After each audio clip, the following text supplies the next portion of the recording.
খাজা বাবা গরিবে নওয়াজ খাজা মাইনুদ্দিন চিশতি উনি হাসানি হুসাইনি আওলাদে রসুল। খাজা বাবাকেও এই ফেসবুকে ঘুরতেছে, এই নালায়েক ঘুরতেছে কিছুদিন পর্যন্ত, গলায় ফেসবুকে জুতার মালা দিছে, দেখছেন আপনারা। তার এতদিন তার সম্মান ছিল, যখন মেজবান্ডারির বিরুদ্ধে আঙ্গুল তুলেছে, খাজা বাবার বিরুদ্ধে আঙ্গুল তুলেছে, তার মাথায় টুপি না রেখে এখন গলায় তার জুতার মালা এসেছে। নবী ওলির দুশমনের শাস্তি, কথা বলেন ঠিক কিনা?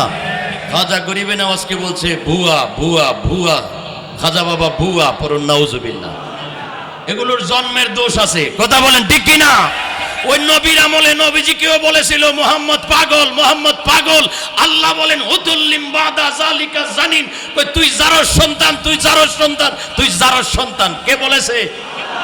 নবী এবং আওলাদে নবীর বিরুদ্ধে যে কথা বলবে, তাইলে বুঝতে হবে তার জন্মের মধ্যে সমস্যা।